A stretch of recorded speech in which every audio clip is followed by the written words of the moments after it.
On behalf of Global Youth Philanthropy, or GYP, it is my great pleasure to welcome you to today's HNPW session, Youth Storytelling for Humanitarian Impact, Journalism, Film, and Digital Media.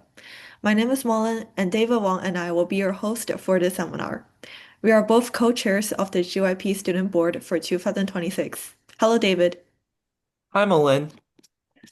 Thank you all for being here and for sharing your time, energy, and curiosity with the 2026 GYP Online Humanitarian Seminar. Our session today will last between 1 hour and 1 hour and 30 minutes. This marks the third year that GYP has participated in the Humanitarian Networks and Partnership Week. In 2024, we organized an online seminar titled How to Engage Youth in the Humanitarian Field, which received over 100 registrations. Last year, a team of GYP students, parents, and advisors traveled to Geneva to meet humanitarian professionals from around the world and to organize a feature session in person. For today's seminar, we are honored to welcome guest speakers from Africa, Asia, and United States, and also Europe. We will hear from 5 distinguished guest speakers, along with 5 student presenters. Our student speakers will share their efforts, experiences, and future plans in humanitarian projects. Following the presentations, we'll open the door for discussion so that we may reflect together on our insights and next steps. We're also exploring this topic because young people today are creators, communicators, and narrators of the world around them. Youth engage with digital platforms, visual media, and emerging forms of expression in ways that we're reshaping how stories are told, shared, and received. And these narratives have a powerful influence on social causes and humanitarian action. Today, we'll examine the evolving relationship between youth, storytelling, and humanitarian impact. With that, I would like to extend our sincere gratitude to our distinguished speakers, guests, and student presenters. Your insights and experiences will make this conversation meaningful and inspiring. To begin, we'll watch a short 3-minute video created by Cole Alayan introducing GYP and HNPW. Thank you again for joining us, and let us begin.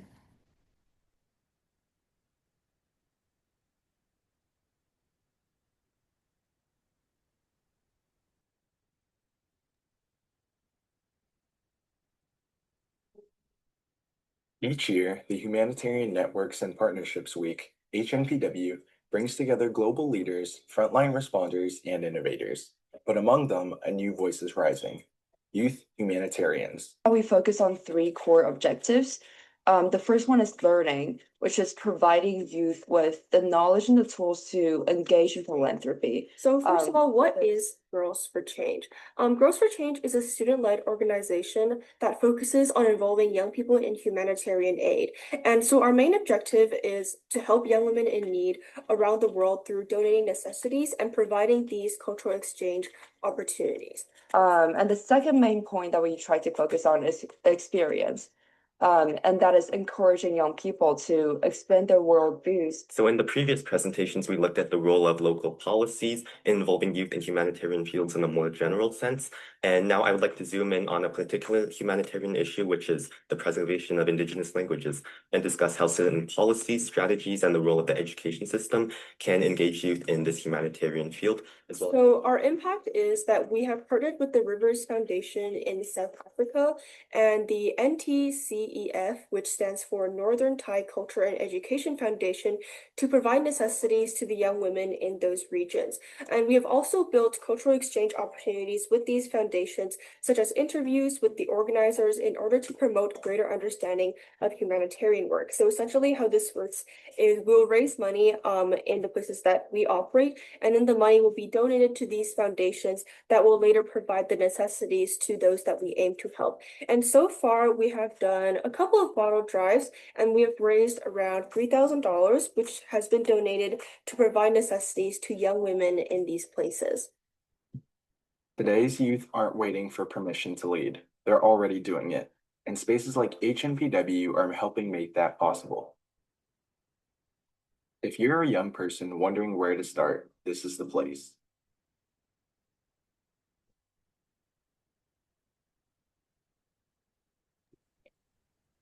Thank you so much, Cole, for that amazing video. Next, our special guest speakers will be Mr. Ali Latifi, Mr. George Nallo, Mr. Keto Mahania, and Professor Nicholas Natagio and Mr. Cole Alayan. And our student presenters will be Jenny Bu, Faisal Gao, Julian Shi, James Jane, and Connor Mee. We appreciate all of our guest speakers who attended today's event despite the differences in time zones and schedules.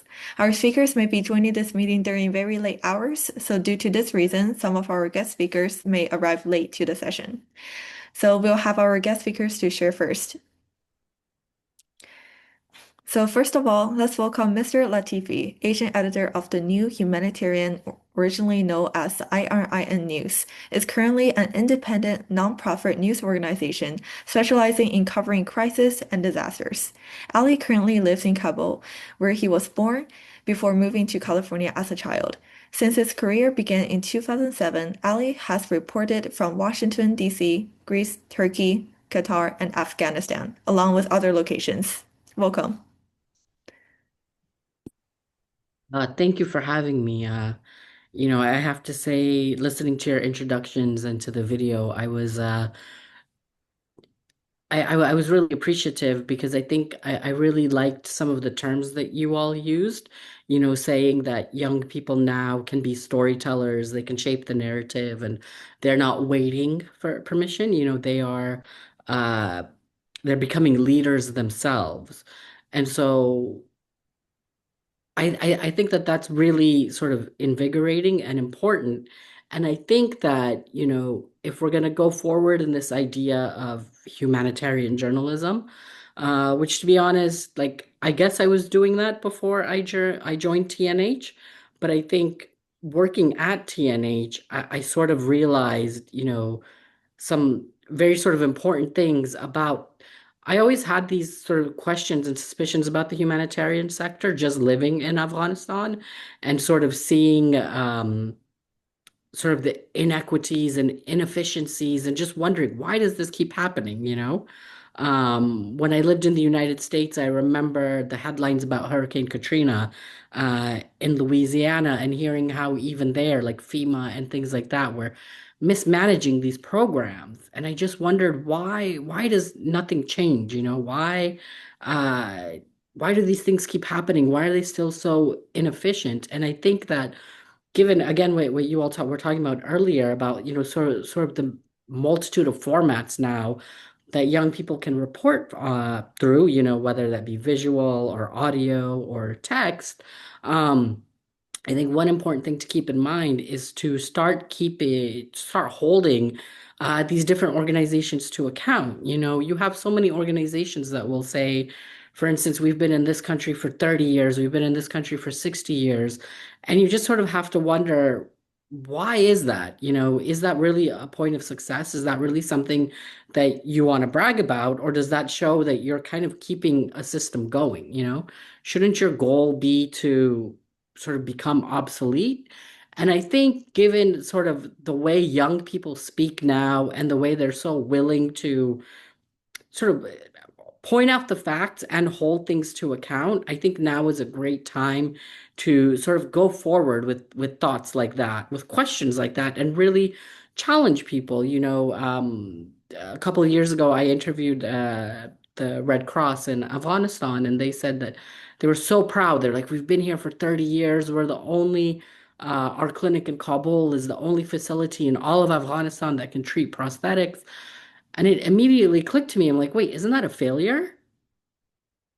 Like, why are you sitting here and bragging about that to me? Shouldn't you have been able to say to me that, oh, we created a clinic in Jalalabad that can do this. We created one in Herat, one in Kandahar, one in Mazar.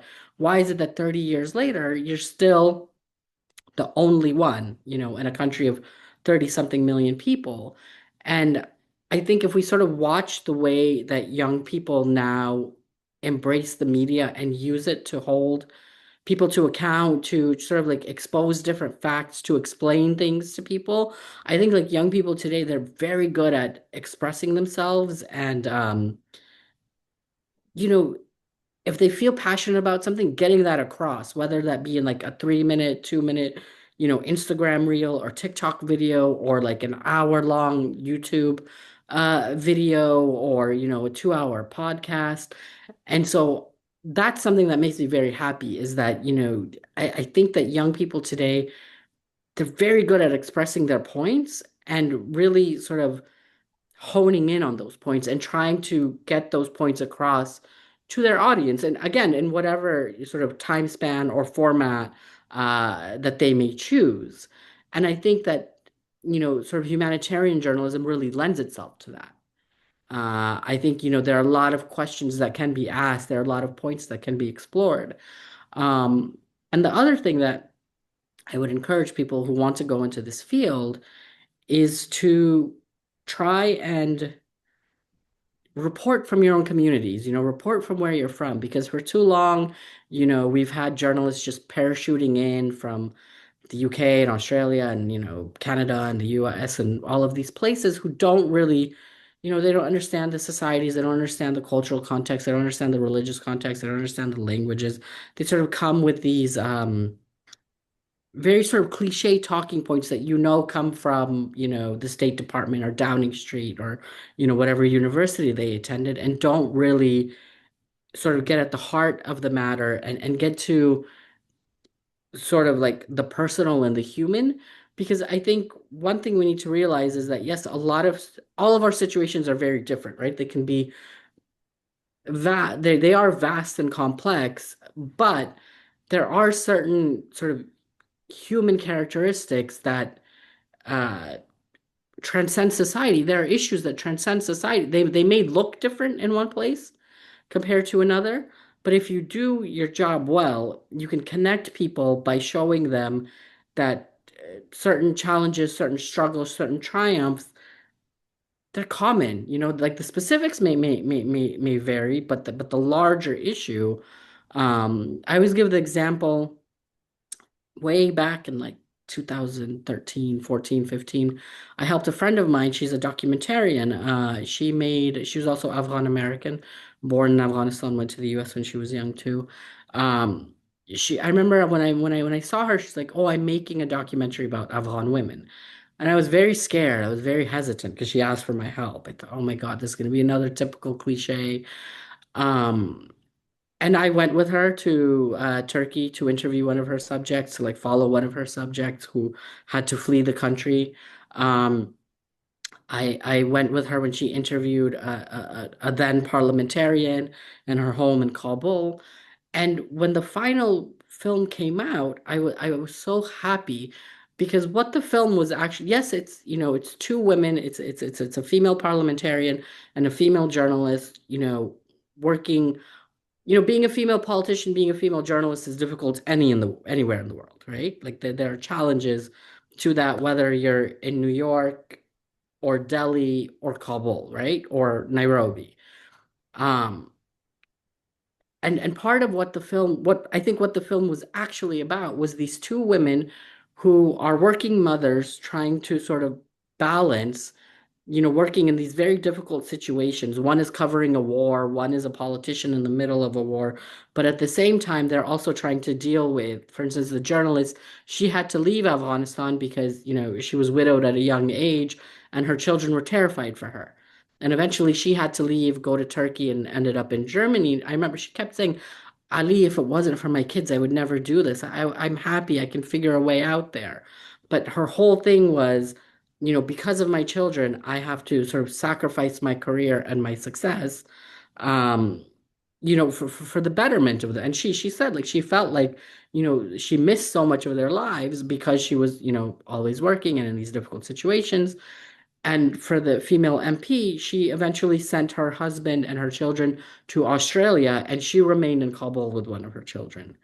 And there are scenes where like she's in the kitchen in Australia and she's trying to figure out how to cook certain because she never did that. She was a doctor before that. Before she was a politician, she was a doctor. Uh, so again, like there are scenes of suicide bombings and landslides and going into villages and meeting with village elders and things like that. But at the heart of the story, it's about these two women trying to figure out a work-life balance. in this extraordinary circumstance, right? But there are plenty of women in corporate America that would feel the same way, that would have, very similar struggles and difficulties. There are plenty of female journalists here in Dubai or in the UK who would say the same thing. Female politicians, whether they're in Pakistan or Italy, again, like that's what I think is make something successful, is that when you can sort of find commonalities and sort of relatable human aspects to something that may seem like an extraordinary story. Like when I worked at the Los Angeles Times, I always wondered, like, is someone, I mean, no one really takes the metro in Los Angeles, but is someone sitting in their office, reading my story about some village in, Eastern Afghanistan? And so if they are, what can I find in the story, that's at least somewhat universal, somewhat more about the human experience, but in a very specific situation to draw people in. Um, I mean, if you think about it, I've reported a lot on Afghan refugees in Greece, in Turkey, in Iran, and in Pakistan. And what I notice is that a lot of the rhetoric that is being used against Afghan refugees, whether that be in Pakistan, in Iran, or in Turkey, it's almost exactly just changed, the countries and the nationalities, almost exactly what Donald Trump has been saying about Latinos, or what any US president says about Latinos. And it's very similar to what, is being said in the UK right now about Muslims. Um, or in Germany. And so if you can find those connection points, I think that that's really powerful because like I said, like if you have, I mean now so many things are, they're digital, they're multimedia, they're not just text. So if someone is on their phone in the subway in New York and they see your story about Kathmandu, if you could find a way, to to bring something of the universal, something of the human in, I think that really helps. Like for instance, I think it was in Indonesia when the protests took off last year that they really accelerated after uh, a driver for Grab, which is sort of like the equivalent of like Deliveroo or Uber in Southeast Asia, was killed by police. And it took off all around Southeast Asia because that is such a you know relatable experience. Being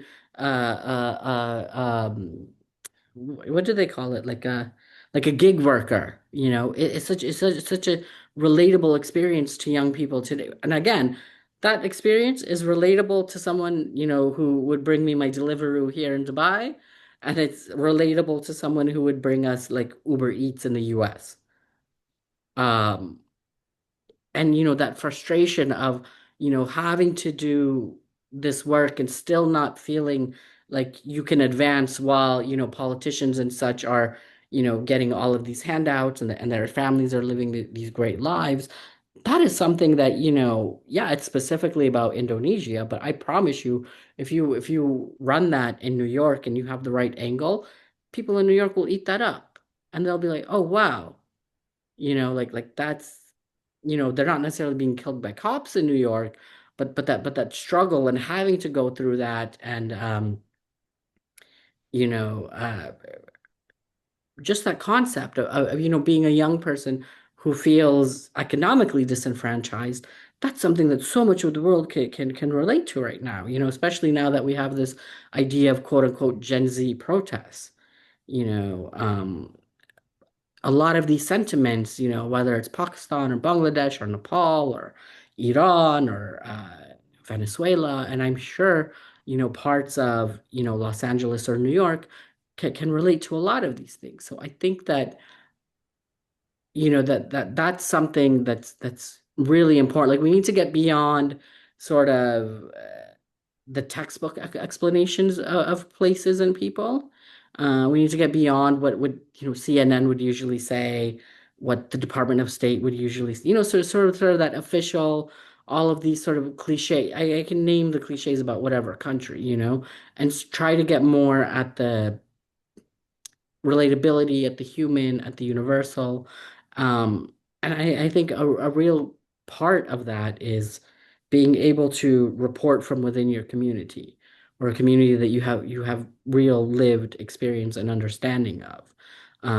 That makes such a big deal because I mean, it still continues to this day with, the big outlets, John Smith is writing about Nairobi or Peru or Nepal or Bangladesh, but the young reporter from those places and is rarely given the opportunity. So again, like the advantage now is that you can take the media into your hands into your own hands much more easily, and you might actually be more successful than getting people's attention than through the traditional means. So I think if you keep the story and the angle in mind, and you try and delve a little bit deeper and express yourself clearly, and sort of use the format that gravitates most towards you. I think there's a lot of possibility, even if you can't make a full-time career out of it, even if it doesn't lead to a gig at the New York Times or the Guardian.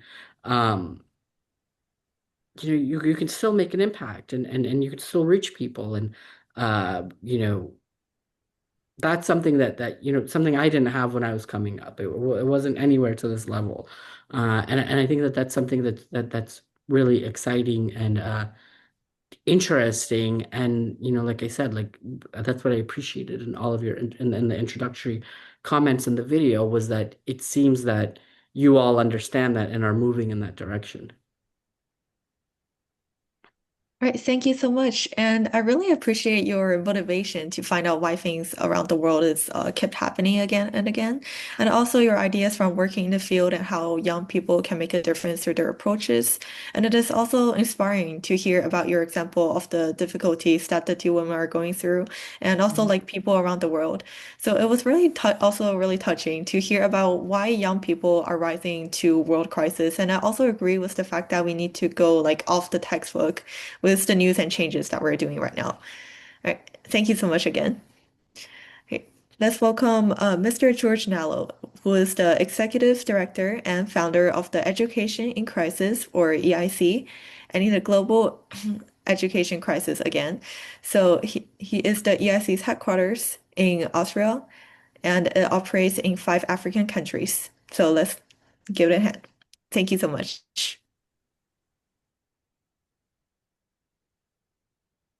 Thank you so much for this opportunity. And I greet everyone. I think I came a bit late, if I'm not mistaken, but I'm grateful to be here among you today.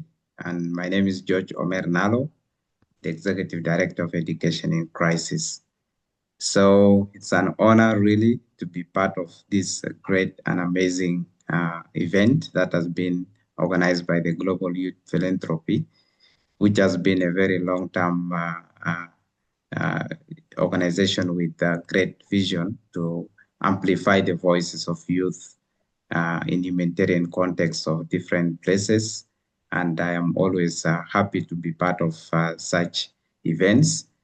It's an honor indeed to take part in this great time today. I know we are in different places and different times, but it's my pleasure to be joining you on behalf of Education in Crisis.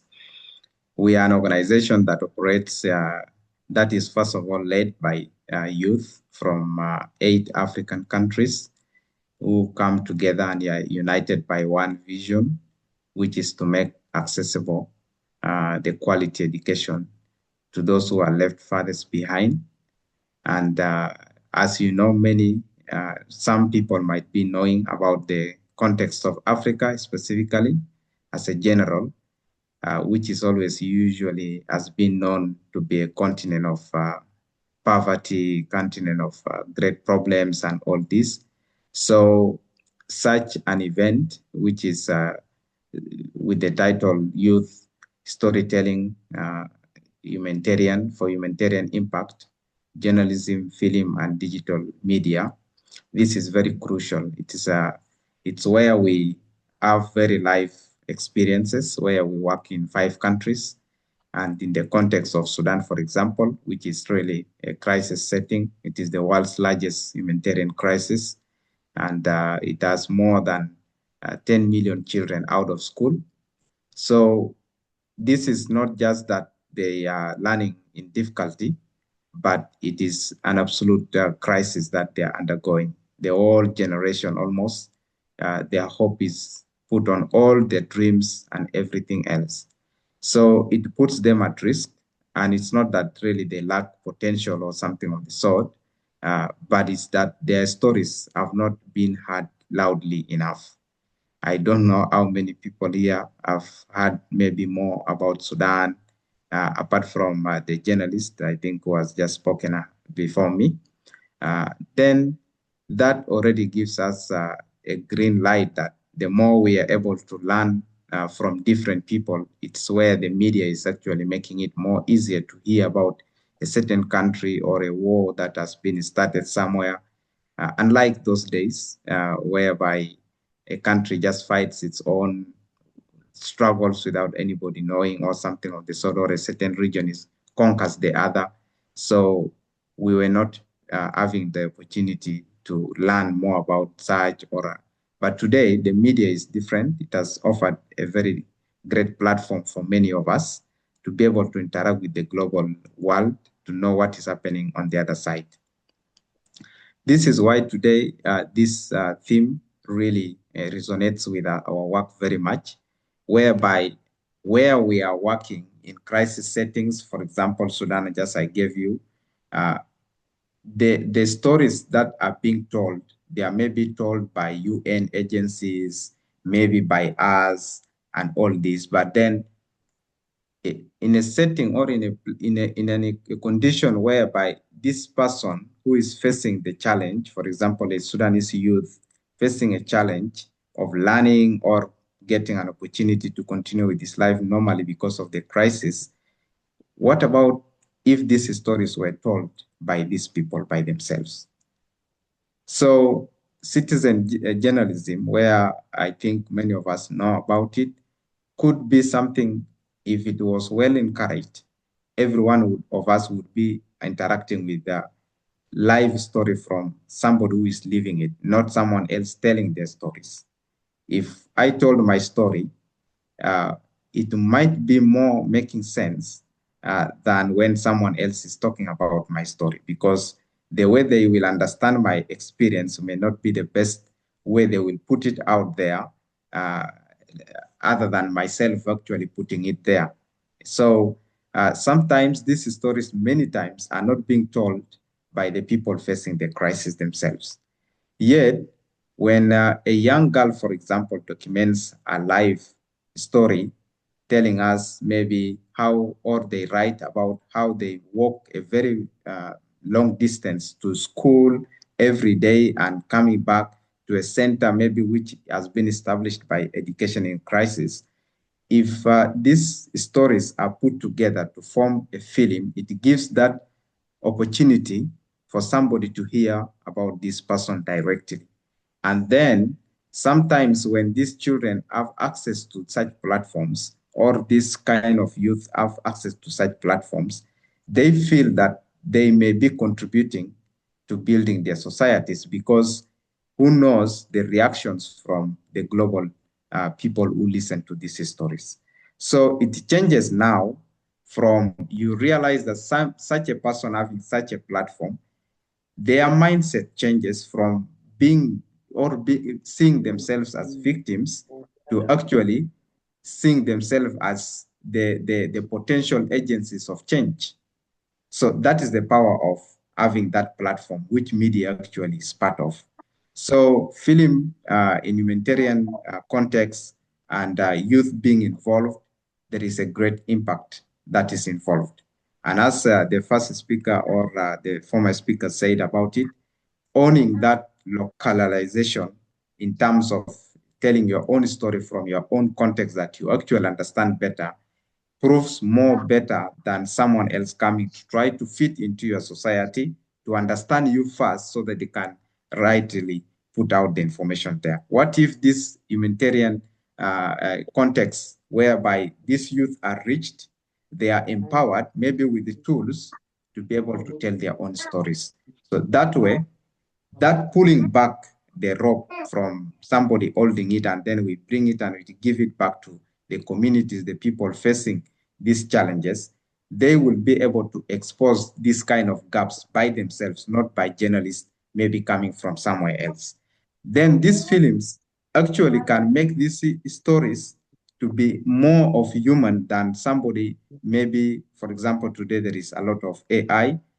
So how do we make it more human when we are not able to hear these stories directly? So I think putting such in place would allow these students or this youth or this kind of people living in this context to have these statistics to be humanized, not just people hearing about some numbers and we never hear from such numbers. But when we hear from these people themselves, the statistics starts to lose meaning when we're actually hearing from the first responders or people who are experiencing this by themselves. So digital media can actually mobilize this global youth, global platforms, global people who are distant away from such communities to be able now to maybe stand in solidarity, maybe do anything that might even help these voices to be changed. So I think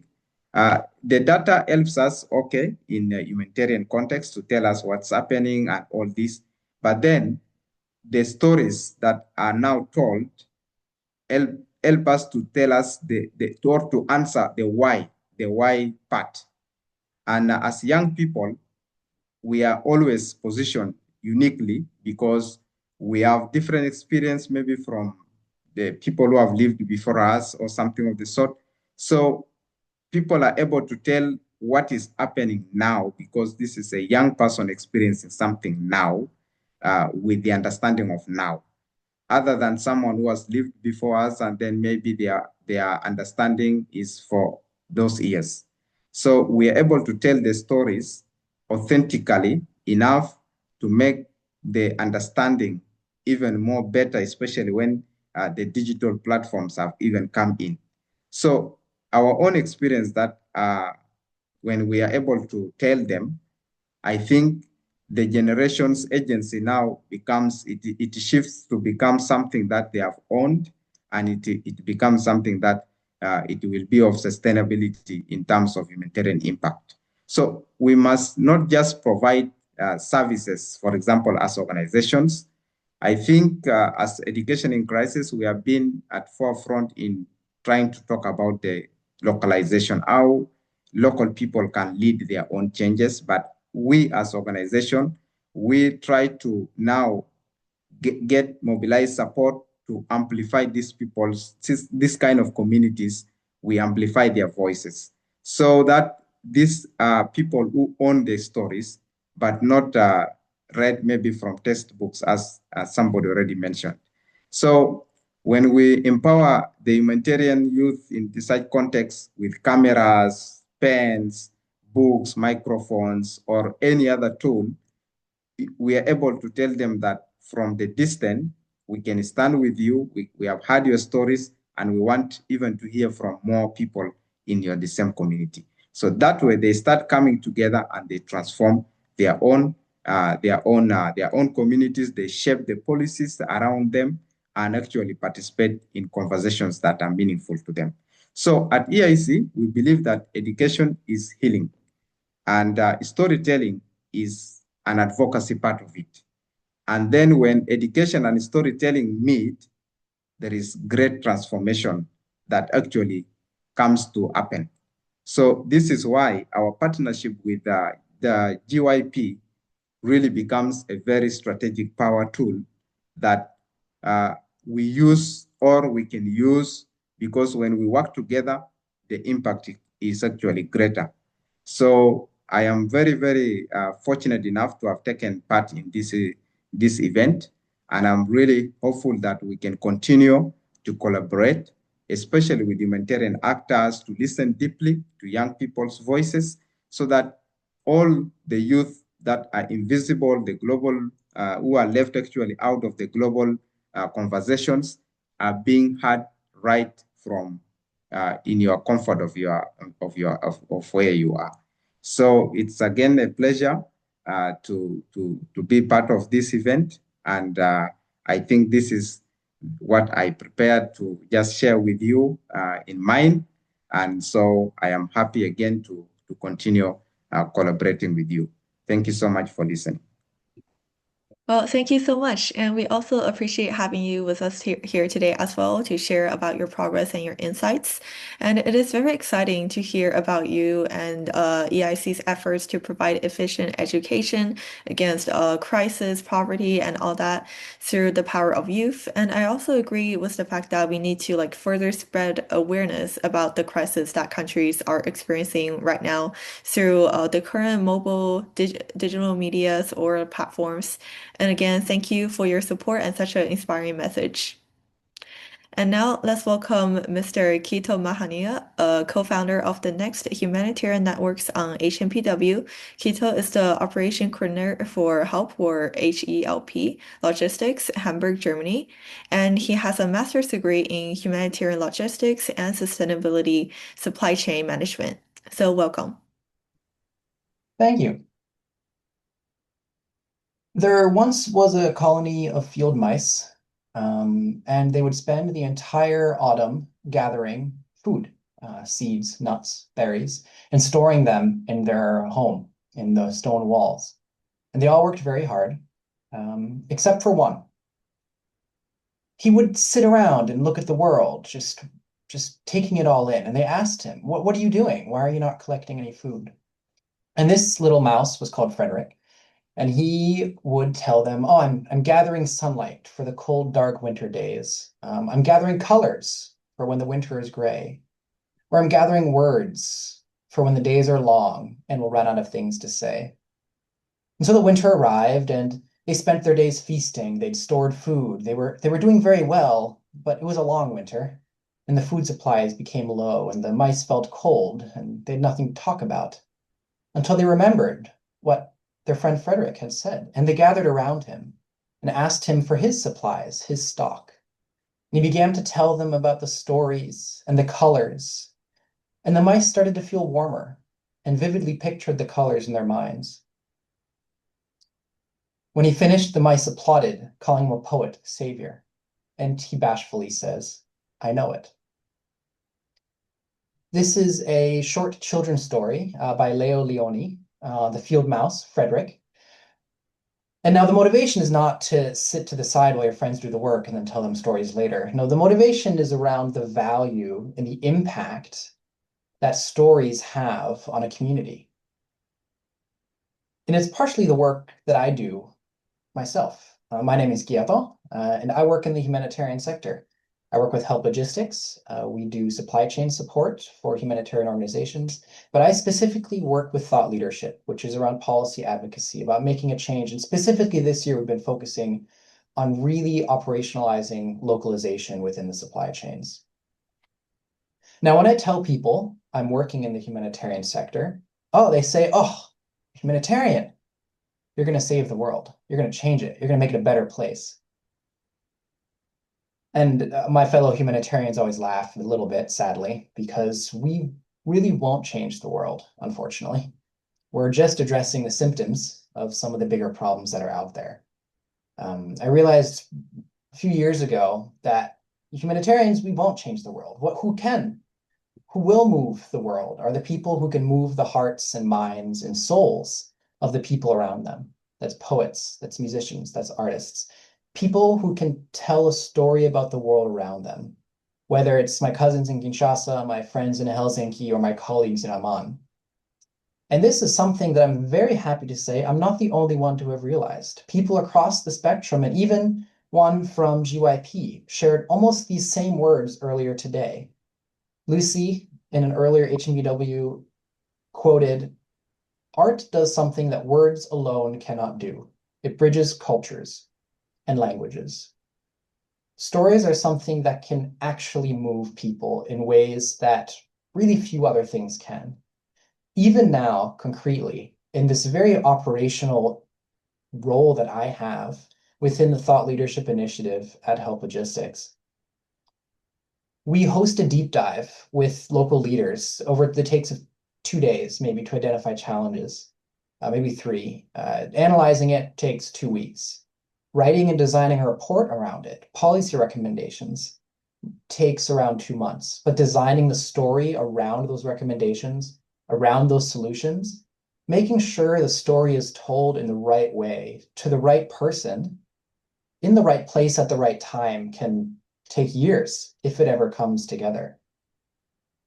How we tell our stories with the evidence that we have, with the data that we collect, that is how we actually make change. And so I look forward to seeing how these students, how all of you GYPs, how all of the next generation, how everyone leverages the stories they have to share, as Ali has already done so, as George has already done so, as I'm sure many will still here, to leverage these stories, and for students to also leverage their own storytelling and story crafting skills to make their impact. So I look forward to seeing that coming from all of you. Thank you. Thank you so much. That was a really interesting presentation with a fun and meaningful story to begin with. And it was a really great example of how stories can inspire people and convey the sort of meaning similar to what our goal is, or we are doing right now, which is to spread awareness and humanitarian messages through stories and filmmaking. And thank you again. And now I will pass the microphone to my fellow host, David. Hi everyone, nice to meet you. My name's David Wong, and I'm a co-host for the GYP Student Board this year in 2026. So, on behalf of all of GYP, I'd like to thank all of the previous 3 guest speakers, Kieto, Ali, and George, for these perspectives that I think all of us are still processing right now. From frontline journalism in Afghanistan to education in crisis across Africa to the stories that hold humanitarian work together. What I'm hearing from all 3 of your stories is that the people closest to the crisis are the ones that need the platform the most. And speaking of stories, our next speaker is someone who has dedicated his career to teaching exactly how to do them well. Please welcome Professor Nicholas Natalicchio, Associate Program Director of Film and Television at Drexel University's Antoinette Westphal College of Media Arts and Design. Thank you so much, David. Hi, everyone. Thank you so much for having me. It's really a thrill to be here and be with you all. Yeah, so as you said, I am a professor in the film and television program at Drexel University, primarily teaching film and television studies. One of the courses that is very near and dear to me, and one of the first courses that I taught, is called Social Advocacy in Cinema, that takes a look at film as a vehicle for social, political, or cultural change. So my plan is to, if I could just share my screen with you all, talk with you a little bit about some of the documentaries we cover in that course, what methods they use, how they're effective, and the lessons I've learned as a filmmaker that I take from them. So just bear with me 1 second here and I can share my screen.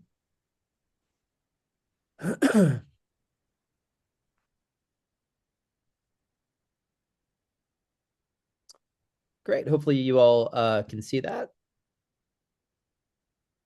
Excellent. So I wanted to start by talking about one of my favorite films that I show for this course, and that's Harlan County, USA. And this film came out in 1973. It's a documentary that focuses on the Brookside coal miners' strike, where 180 coal miners and their wives mobilized against the Duke Power Company in Harlan County, Kentucky. The strikers were attempting to join the union, United Mine Workers of America, or the UMWA, and we're fighting for safer working conditions, fair labor practices, decent housing, and better wages. The strike lasted 13 months. So Barbara Koppel, our director, this was her debut as a director. She took an observational cinema or direct cinema approach, which is a fly on the wall approach. So observational cinema is all about existing in the moment, handheld 16 millimeter, no formal sit down interviews, no non-diegetic sound, no graphics, no voiceover. You're just existing in the moment you're documenting. Now, Koppel took it one step further. This is actually an example of cinema verite, which comes out of that observational cinema technique. But not only is Koppel sort of existing in the moment, but she's an active participant in what we're seeing. She embedded herself with the striking miners. She earned their trust. She was on the picket lines with them.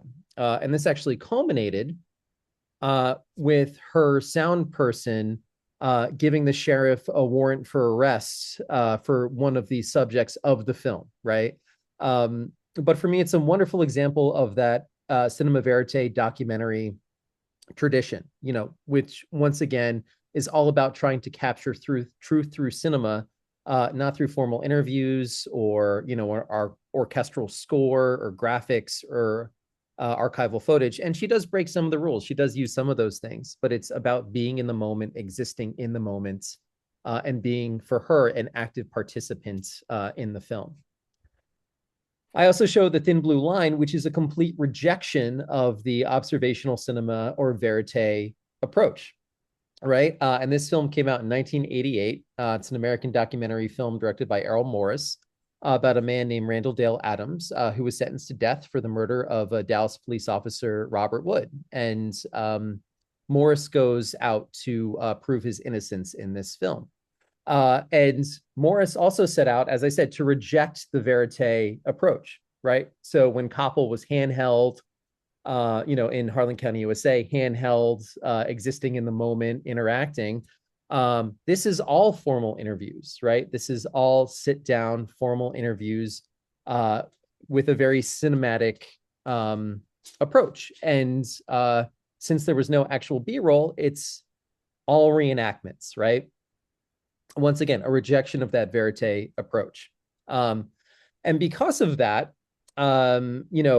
Morris is able to use these cinematic elements to make his point. One example I always point to is the use of color. Depending on who he's interviewing, they might be wearing orange, which with orange lights used, and we tend to associate orange with guilt, right? For other interviews, they're wearing white with white lights, which we associate, with innocence, right? So he was able to use these cinematic elements to make the point that he wanted to make in the film. I also show Bowling for Columbine, which is a 2002 documentary film directed by Michael Moore. And this film examines what he believes are the main factors behind the 1999 Columbine High School shooting and other incidents of gun violence. And it really is the blueprint for the contemporary documentary, and that it takes elements from, that verite approach, Harlan County, USA, elements from that cinematic approach in The Thin Blue Line, and it kind of adds them all together into something very contemporary, where we have these moments of observational cinema or cinema verite. We also have formal sit-down interviews. We have animations, non-diegetic sound.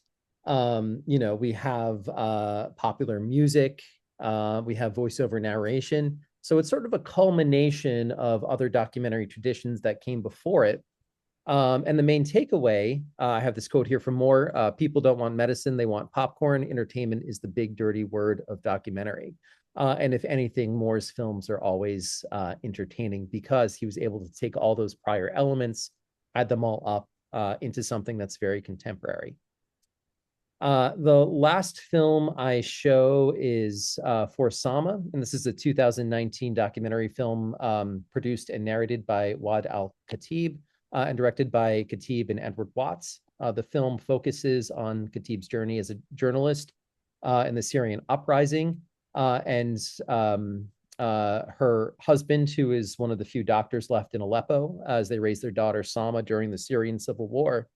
And what makes this film so special, I actually came across an interview with Fred Kellerman, who's a German film and theater director, cinematographer, and writer. He said he was asked by journalists, "What is your opinion, the difference between an amateur and a professional filmmaker?" And he said, "There's no contradiction, really. It is just a question of definition. Amateur comes from the word love in the positive sense. Amateurs are those who love what they do and love doing it. But in a negative sense, amateur means someone who works on a non-qualified level. In my view, a professional, someone who works on a qualified level can be an amateur too. This is the way I prefer working professionally with an amateur heart. And that is the perfect way to sum up for Sama. It is a professional with an amateur heart. The film documents the civil war in Syria, but it could only be told by someone who was experiencing it firsthand, which she was. So the main takeaways here from Harlan County, USA, be in the moment, that direct cinema, cinema verite approach. From Thin Blue Line, be cinematic. You can inject those cinematic elements into your storytelling. Bowling for Columbine, be entertaining. Don't be afraid to entertain your audience. And for Sama, tell your story with love. And in my experience, if you're able to do some of these things, or even all of these things, you'll be able to make a film that can function as a vehicle for social, political, or cultural change. Thank you so much.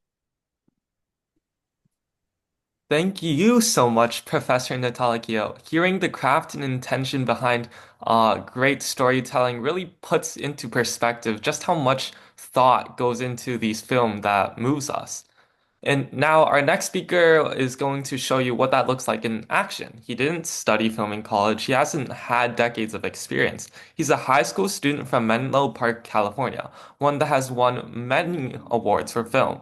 Please welcome Mr. Cole Alayan, 2026 GYP student board member and producer of the film you saw at the start here, along with many others. Hello, nice to see you all. Very happy to be here at HNPW. Happy to be here working with GYP, and I'm so glad that the professor before talked about documentary filmmaking, because that is exactly what I have to talk about today. I'm talking about my experience with my film Becoming Jeremy, which I made around a year ago. And it means a lot to me, this film, not only because of all the lives that it touched, but also because it got me into GYP in the first place, which is why I'm a board member. But yeah, so the concept of Becoming Jeremy is it follows my uncle's clinic. So 3 years ago, he decided to quit his job as a heart surgeon, and because he was really touched by drug addiction prevention, he lives in Monterey, and he was seeing the increase in fentanyl use across the streets, and he wanted to stop that. So, and one massive success story from his experience was with this man named Jeremy. Jeremy is from Kansas, and he was in and out of jail for over 20 years, mainly for drug-related abuses. So he was never out of jail for more than 4 months. But after he came to my uncle's clinic, after a lot of help and support and struggle, he has now been clean, drug-free, and sober for almost 2 years now. So, and in the film, it was very hard to work with him because it was hard for him to open up emotionally about, his trauma and, you know, how it was when he was on the streets, when he was all alone, when his family abandoned him because they thought he was dangerous. Um, but he told the story about how he was able to overcome it with the help of the clinic, and it was originally just a film project for my film class, but it ended up exploding into a lot more.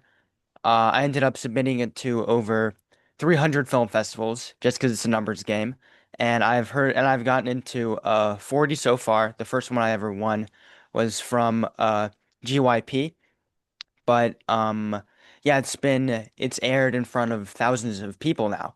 It was in a film festival in India. It premiered in front of over 500 eyes over there. Just this morning, it got accepted into the Harvard Divinity School Film Festival. It's premiered in Jamaica, and it's used for promotion over there to prevent people from doing drugs. Um, and it's also used in my uncle's clinic, in his website. So a big part of these clinics and these nonprofits is that they have to generate grant money. And I didn't know about this until he told me recently. But the film has been used to generate over $5,000 worth of grant money for his clinic.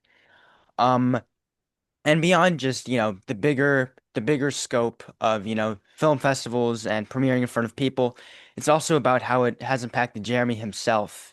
He says that he watches the film all the time on a weekly basis, and he's just able to see his own progress and reflect on how far he has come as a person. So it plays in the clinic constantly to help other people, and yeah, so that's just a really cool part of filmmaking and, youth storytelling is you never know how many, lives you're going to touch when you make a film or what you're going to do. I didn't think it would generate $5,000 of grant money. I didn't think it would premiere in so many festivals. And yeah, it's just been very cool to work with that. Thank you. Absolutely. Thank you, Cole. Your work is just such a powerful reminder of what actually is possible when young people are given the tools and courage to tell other stories and even their stories. On behalf of GYP, I want to extend our sincere gratitude to all five of our guest speakers today. Mr. Ali Latifi, Mr. George Nalo, Mr. Kieto Mahania, sorry if I pronounced that wrong, Professor Natalie Keo, and Cole. Your perspectives have been genuinely invaluable to this conversation. Before we move into our student perspectives, though, I'm pleased to share two special announcements on behalf of Global Youth Philanthropy. I'll share the first and then turn it over to my co-chair, Mo Lin, for the second. So it's my honor to announce that Global Youth Philanthropy has officially joined the Mars Society, and we formally established a chapter of the Mars Society. This new chapter will focus on youth storytelling, education, and public engagement centered around Mars exploration and the future of humanity in space. Through creative media and youth-led initiatives, our goal is to inspire the next generation of space scientists, storytellers, and global citizens. On the first Saturday of March, we're going to be hosting a special GYP student board meeting to celebrate this exciting new partnership. It's going to be an open door online event, and we warmly welcome anyone who wishes to learn more or get involved. To receive the Zoom link, please reach out to us via email. We look forward to celebrating this milestone together. And now I'd like to hand it over to my co-chair, Mullen Wong, for our second announcement. All right, thank you so much, David. And I am very happy to do our special announcement number two, which is that GYP has been actively strengthening our independent media presence, especially on YouTube channel. And we're also thrilled to share that the subscriber base has grown from fewer than 100 to nearly 600 this year, which is a very meaningful milestone for our youth-led platform. So we have also recently introduced several new playlists, including GYP Global Youth Brief, which is currently active on our GYP social media on YouTube channel, and also GYP Focus and GYP Deep Dive. In addition, 2 to 3 new Mars Society related playlists will be launched soon as part of our expanding space education initiatives. And we kindly invite you to help us spread the word. Please share our channel with friends, educators, and young leaders. And don't forget to subscribe. Thank you for supporting Youth Voices and Global Storytelling. Thank you, Mullen. Nearly 600 subscribers is such a remarkable milestone and a true testament to the dedication of our youth team. We encourage everyone here to support our channel and help amplify these youth voices. And with that, we move on to the next part of today's program.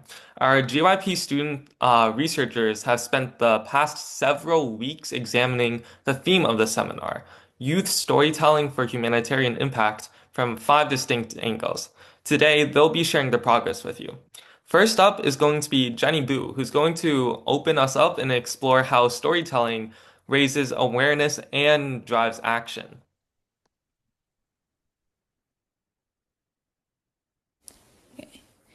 Thank you, David. Okay. So, hello everyone. My name is Jenny, and now I'm very honored to be the first speaker representing Global Youth Philanthropy.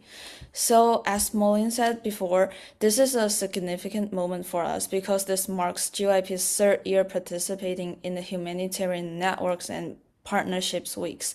That means we are learning and continuing growing, and it is very good for us to be back. So, our session today is titled Use Storytelling for Humanitarian Impact, Journalism, Film, and Digital Media. So this year, our presentation is structured into 5 focus branches and each led by one member of our team.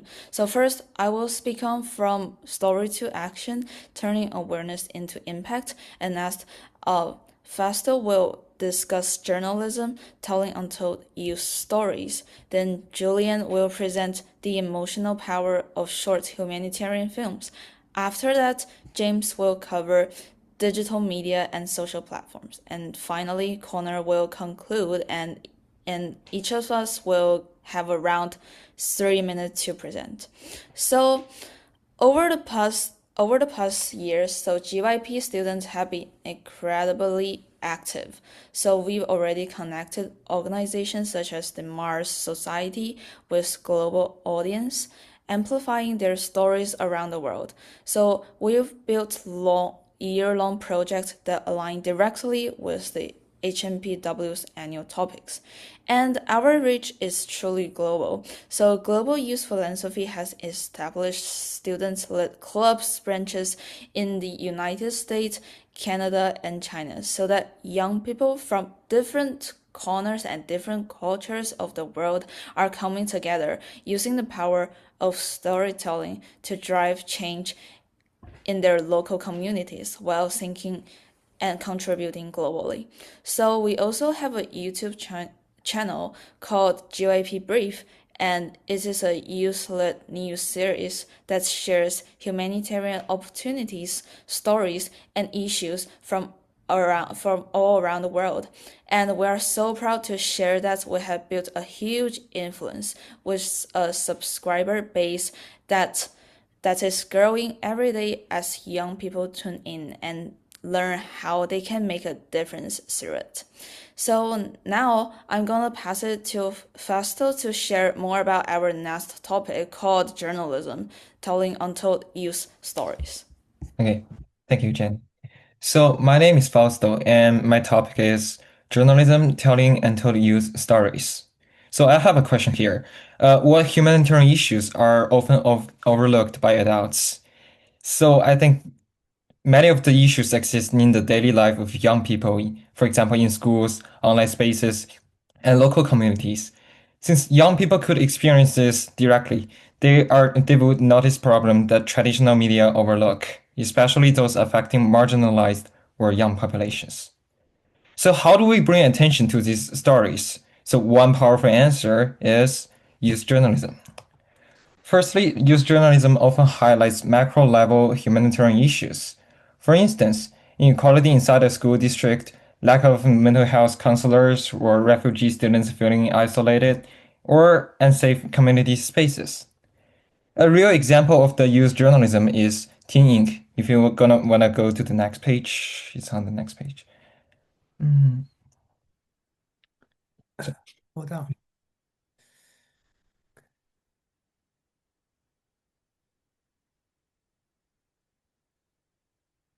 Okay. Is it okay?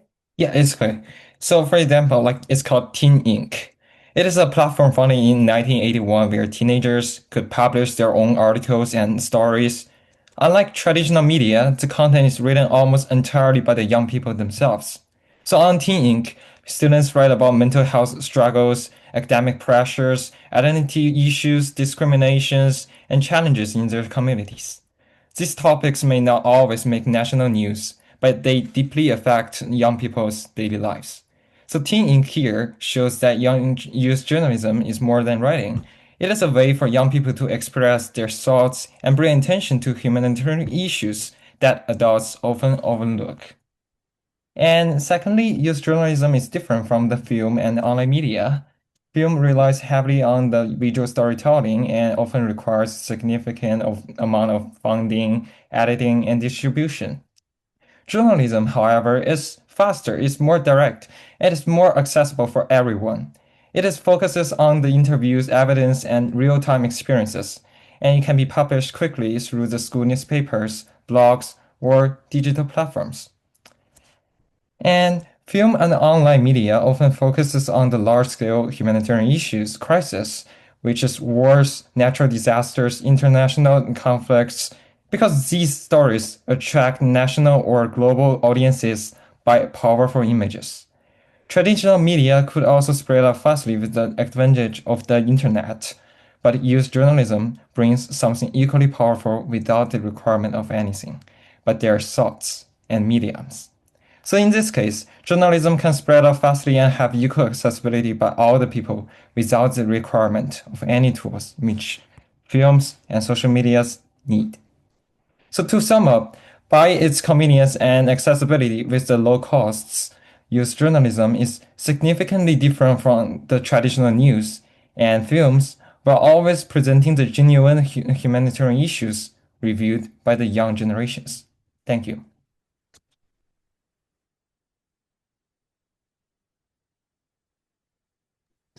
Thank you, Fausto.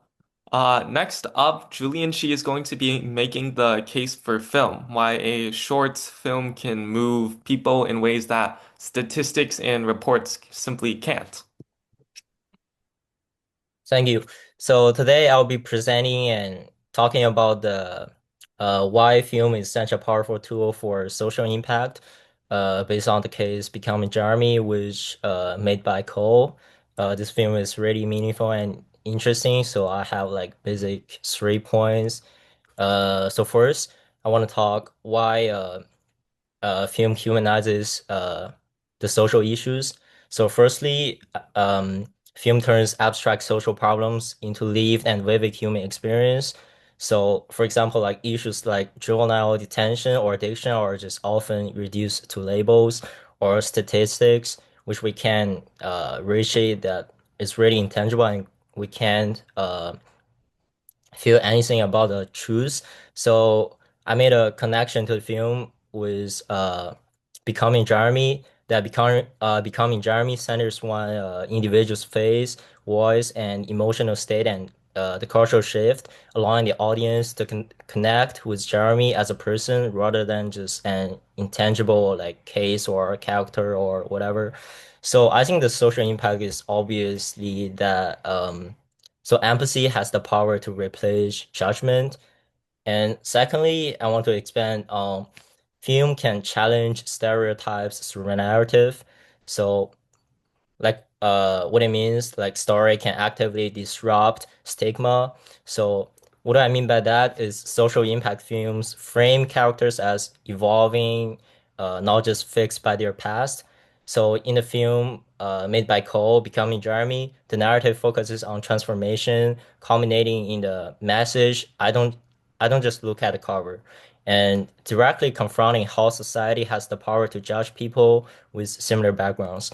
And this social impact is obvious that audience reassesses their assumptions. So, and in turn, I think the third point is uh, easier to be understand that film can build trust through authenticity. So credibility is essential for impact for sure. So over traumatization weakens social messages. Like in the film Becoming Jeremy, there are like natural interviews, minimal stylization, and real environments make the story feel honest rather than just staged. That's why is the film used lots of backgrounds and use lots of techniques to make it like more uh like a anecdotal experience rather than a film simply. So which increasing the audience trust. And the social impact is obvious here, so viewers can believe the message and internalize it. And uh I will pass the next one to James. Yeah.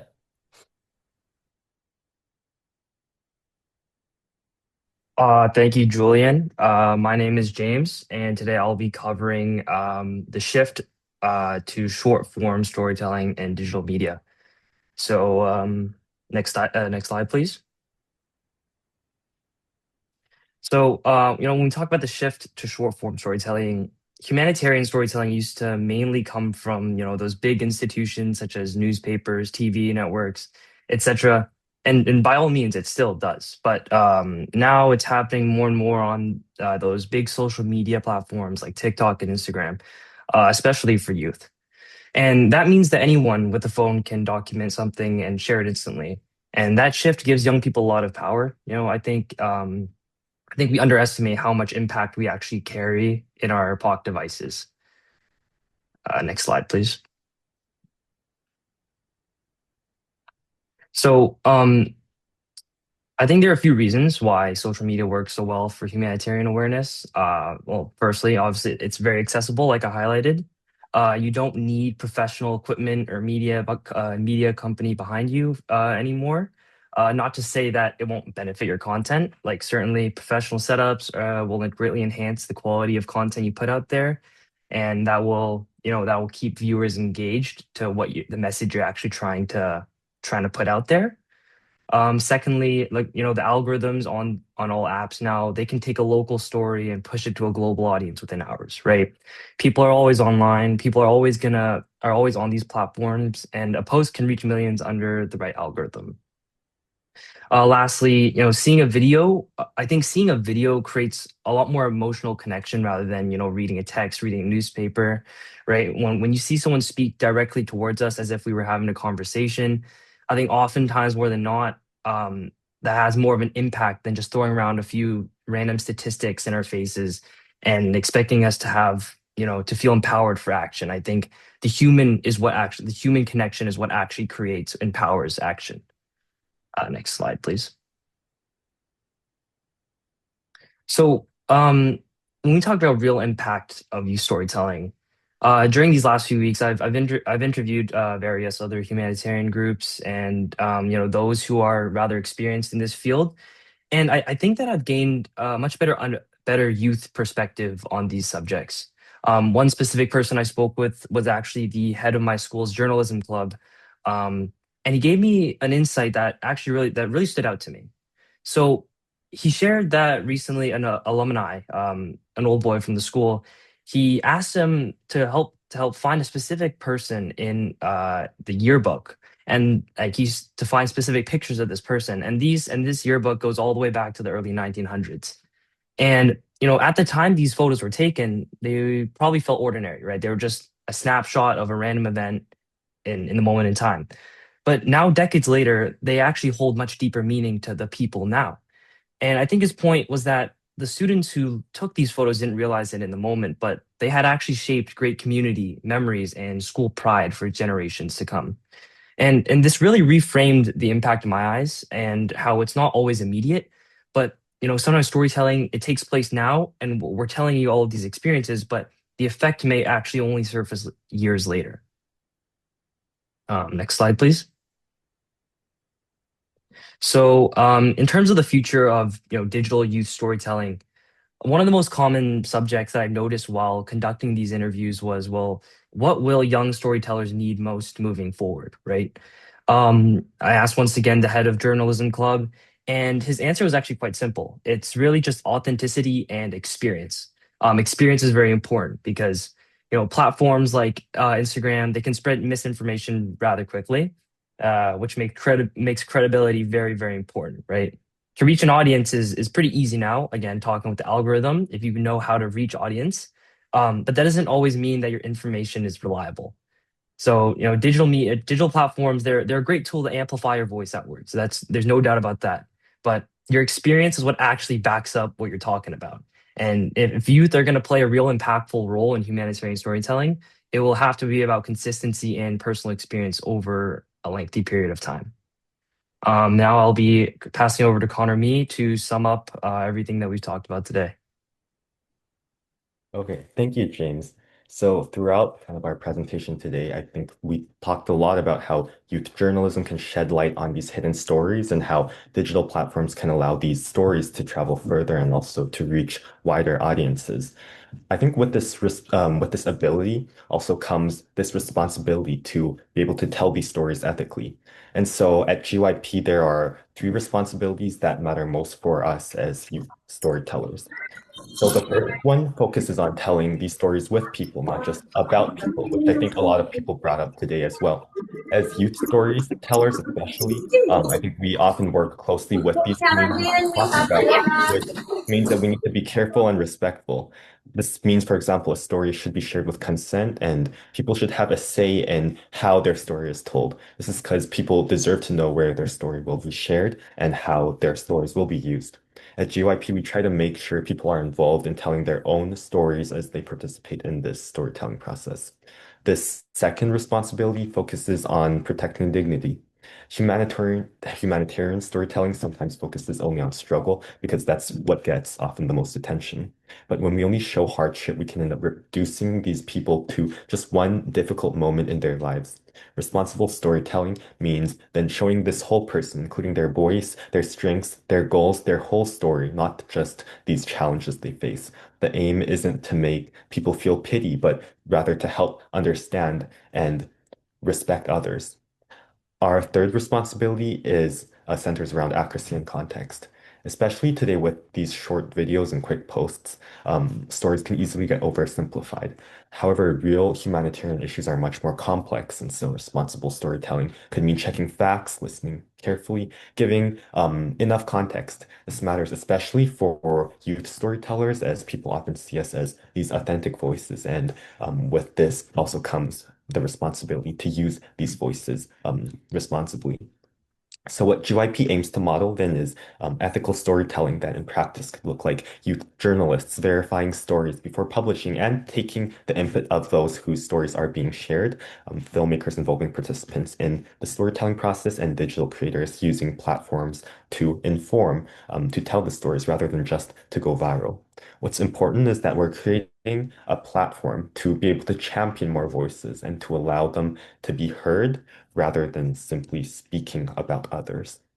So today we've explored how youth storytelling can take different forms, including journalism that brings attention to stories people overlook, often film, which helps audiences feel emotionally connected to these stories, as well as digital media, which can help spread messages across the world in seconds. What we've shared today basically represents our preliminary ideas and findings so far, which we have drawn from our experiences and projects in youth storytelling at GYP, as well as some firsthand research and conversations we've been conducting, including interviews. As we continue developing this project, we plan to synthesize our insights into a final product, such as an ebook or a film, which we hope will help extend the impact of our work beyond this presentation. We just heard 5 exceptional presentations, and I want to take a moment to sincerely thank each of our student researchers for the depth and thoughtfulness of their work. We'll now open the floor for any questions and open discussion. We welcome reflections, inquiries, and perspectives from all attendees. Whether you're joining us as a journalist, educator, filmmaker, humanitarian professional, or engaged young person, our guest speakers are also warmly invited to contribute to this dialogue. Please don't hesitate to share your thoughts. The floor is open.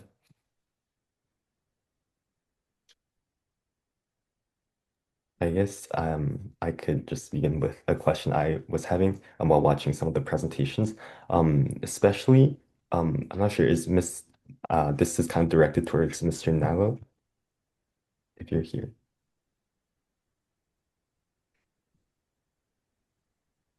Sure, I'm here.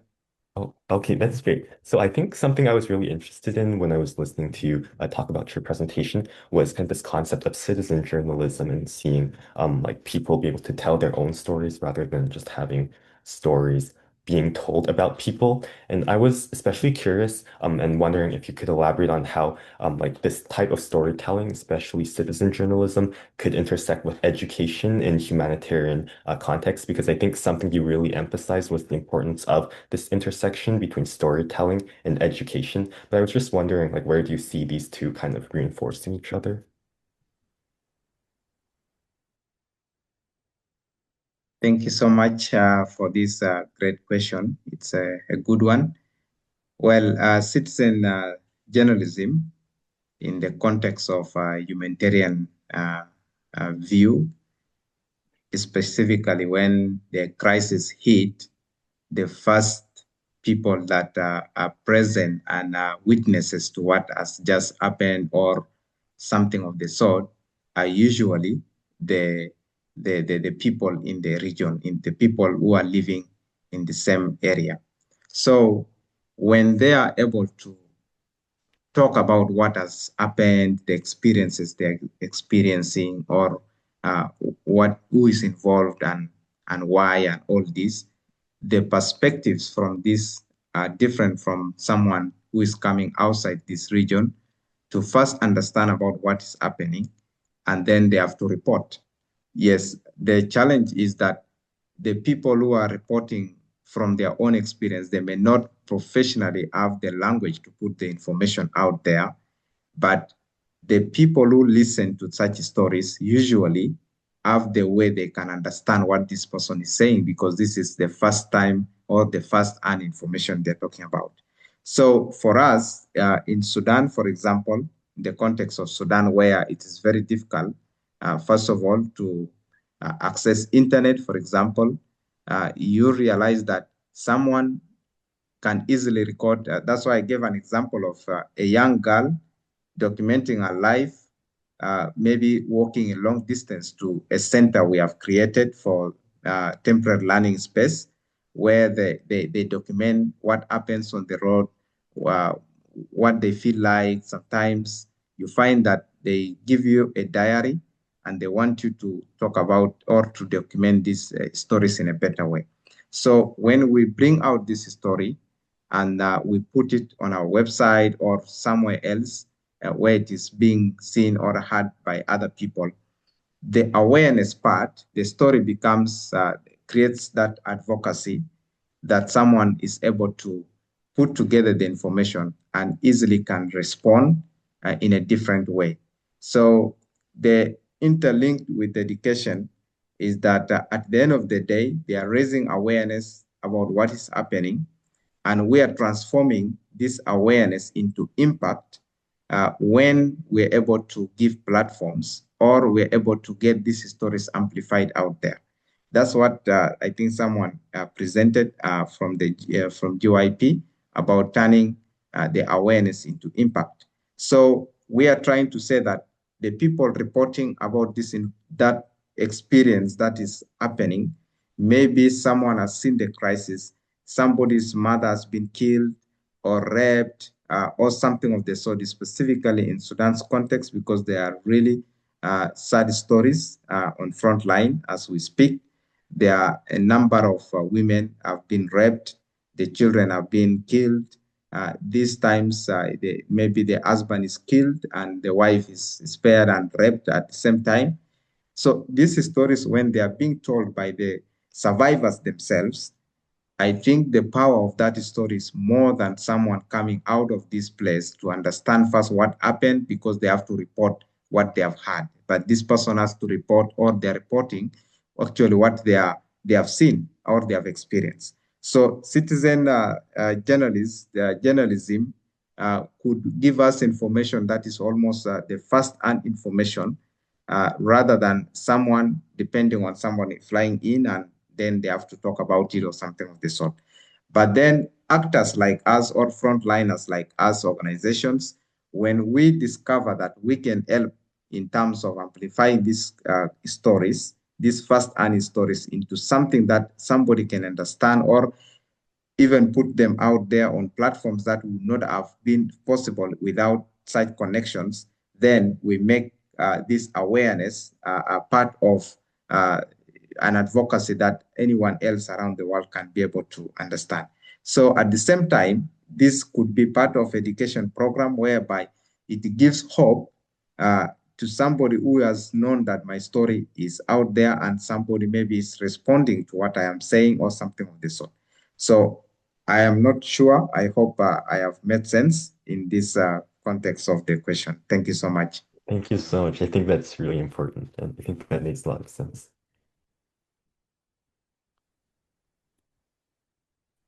I actually do have a question for Professor Natalicio. Sorry if I botched that. Um, I was gonna ask if what do you think is the most important mindset students should develop before entering the media field? Whether that be in a career or if they want to get into storytelling. What do you think is the most important mindset? Yeah, I mean that's a really great question. You have to the best thing you can come in with is an open mind and a willingness to collaborate. I think that's really important. And I see a lot of students think they're going to focus in one area of filmmaking or one discipline in filmmaking, but when they open themselves up to the discipline as a whole, they discover passions that they didn't know that they had. And I think that's a really important part of the process of becoming a filmmaker. And also just the ability to collaborate, to become a part of a community that builds each other up and works together is really important. So being open to making those connections that really are going to start in school and carry you through to the rest of your career. And just have the courage to do it, because it can be intimidating. The first film is often the hardest to make, right? But don't be afraid to go for it, to put yourself out there, to make mistakes, and find creative solutions to those mistakes. Because no film is perfect. I don't care who you are. I guarantee you everybody watches their film and wishes they did something differently. And you have to be open just to take the lessons that you learned and bring it to the next one. Excellent question. Thank you for that.